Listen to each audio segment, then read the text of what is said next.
man, that weather kind of goes for those Ozark Mountains with some crazy lightning storms and such. And one night there was such a storm, and the lights were flickering. We went out for a while, come back on, but I was good. I had like 4 bottles of wine. It's probably some bourbon. I think I had a gummy. But, you know, many of you probably haven't seen this movie, you younger folks, but you're you know, Frankenstein, monster, you know, that guy. But the original Frankenstein movie with Boris Karloff. I saw all this lightning flickering out there, and it reminded me of that movie, where there's that scene in the laboratory where it's alive, it's flickering. And of course, it must have been the wine, the gummies, something. But of course, then I started thinking of my stepson, Danny, because he's always on my mind. And of course, Frankenstein and Danny, I started thinking about the Bible, because there's a connection there. I mean, Frankenstein, the Bible, isn't that what you think about Frankenstein? Every time I have a bowl of Frankenberry. About that. Jesus, Frankenstein, Danny's monsters. An Ozark lightning storm flickers the night sky like a black and white movie, like Victor Frankenstein's laboratory. Thunder rumbles through the mountains. The breeze kicks up, and again it begins to rain. Again, a flood warning startles my cell phone. I don't know what I can say about his ambition. His sin of conjuring a new life free of sin. I don't buy that, of course. Sin is an acquired talent. But what might appear sin at arm's length, behavior that seems from one safe distance ungodly, perhaps diabolical, is sometimes an original weight, genetic imbalance, a sin of God if sin must be ascribed. I think sometimes how my stepson in less enlightened times would have been exorcised. It's that simple. Taking of Tourette's, OCD, the inability to read facial expressions and self-harm, the kid wouldn't have had a chance. He might not have a prayer still as far as enlightenment goes. We've no fear of holy water, the Bible, beads, or crucifix. Those tools of the trade we can keep at arm's length. It's not the clergy keeping us up at night.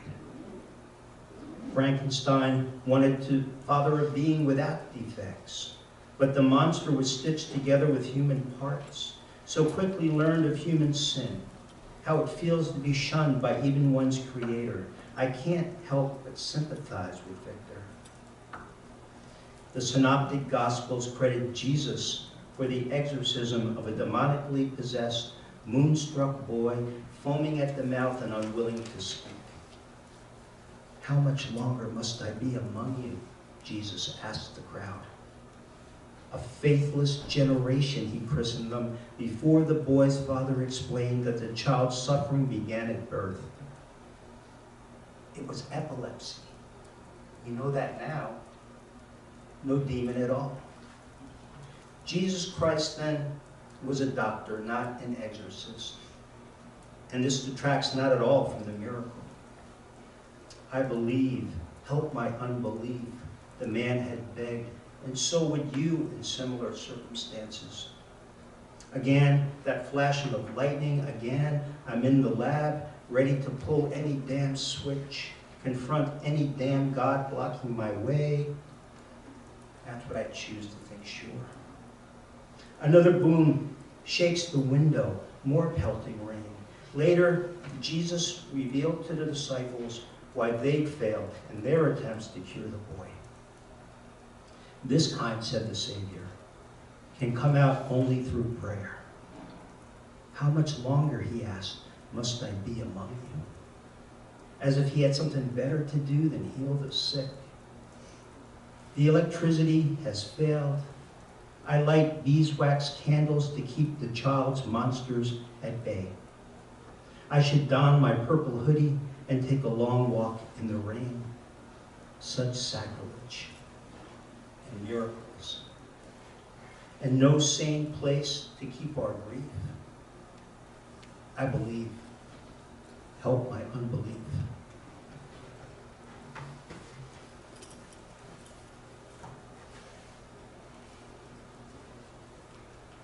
Happy hour at Joey Roman's restaurant and bar.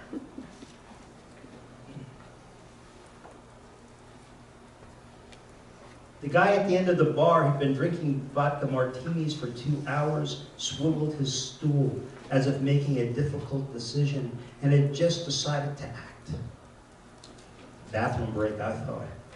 But he tottered onto the riser in the corner, dropped his ass down on the bench, and bent into the yellowing keyboard of the scarred piano balanced near the edge. It doesn't matter what he played. It could have been any old standard.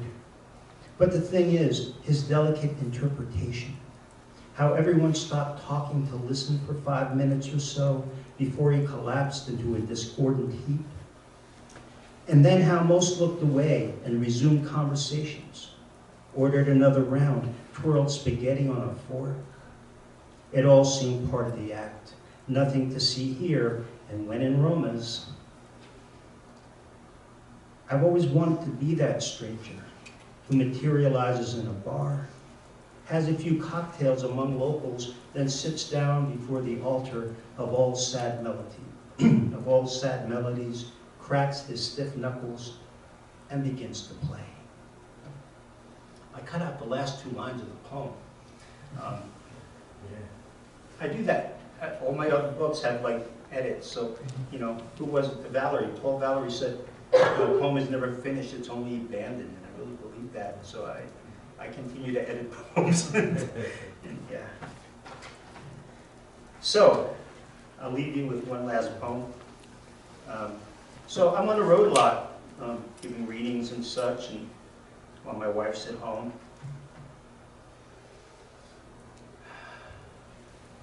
And you know, out there on the road, things start looking good. Certain things start, and no, not that. You guys got dirty minds. No. All you can eat Chinese buffets. My wife won't let me go. But when I'm on the road and I see one, dinner at the Rock and Roll Buffet.